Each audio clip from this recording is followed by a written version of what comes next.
Take the wheel off, use a 21mm socket, take the lug nuts off, remove the wheel, loosen up these caliper bolts, use a 14mm socket, and if the pin starts spinning, you can use a 17mm wrench to hold the caliper slide pin.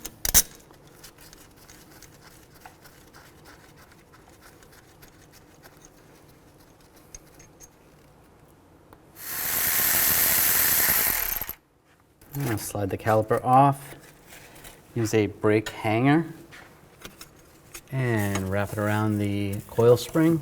Just make sure there's no tension on the brake hose. Take the brake pads off.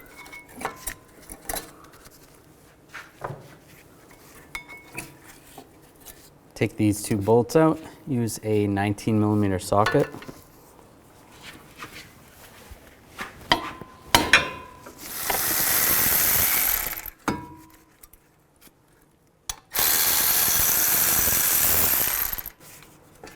And take the bracket off. Now take a hammer and give it a tap in these areas. You could try to just pull the rotor off. If it slides off, you're good. And then hit there. Be careful of the studs. You don't want to hit the studs. This one's being a little stubborn, and we're not reusing this rotor anyway. So I'm just going to put a lug nut on. I'm going to tap it from the back side.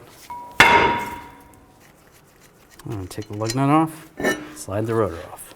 Now just clean up some of the rust. Use a wire brush, or you can use a grinding wheel or die grinder. Just be careful if you're using power tools. You don't want to take off too much material.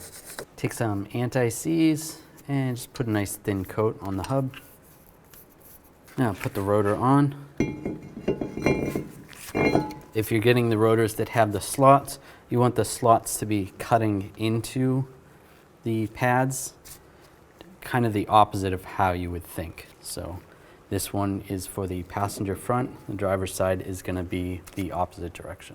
To keep this rotor on a little better for installation purposes, I'm just going to put one of the lug nuts on. We're going to clean up the caliper bracket. Just take these pad slides off, or anti-rattle clips. Just use a screwdriver. Take a wire brush, clean up any rust. Take some brake caliper grease and just a nice thin coat. Take the new caliper slide clips, line that up, and push it in place. Do the same on the other side. Pull these slide pins out. Just take a rag and some brake parts cleaner. Clean these off. If they were severely corroded, spray some cleaner in the hole. Clean that out. These weren't too bad. Take a little caliper grease and grease up the pin. Slide it back in. Make sure it seals on the boot. And do the same on this side. Just take a little caliper grease and just put them on the pad slides themselves. Nice thin coat. Do the same on the other side. Install the brake caliper bracket. Just slide it into position. Put the bolts in.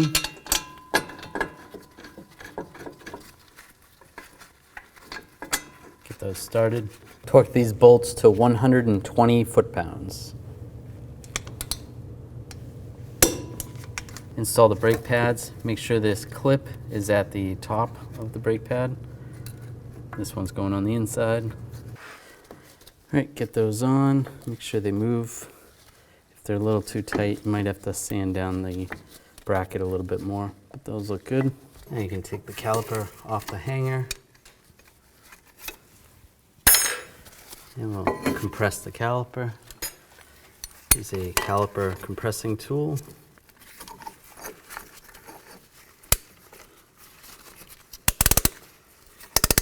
As you compress the caliper, fluid's going to go through the hose, through the lines, back up into the master cylinder reservoir.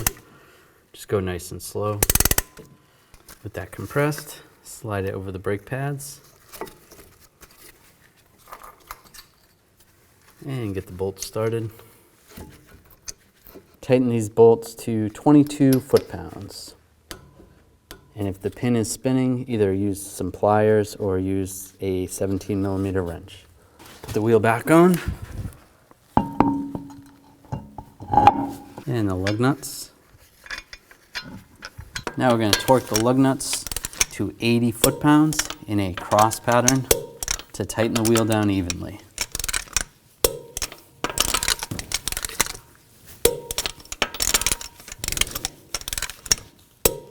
And just go back again, double check.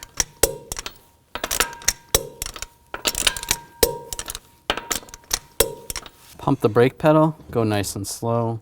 There's going to be an air gap between the brake caliper piston and the brake pads. Once it feels good, then we can check the master cylinder. Check the fluid level, just give it a little shake and check where the max line is and the min line and adjust accordingly.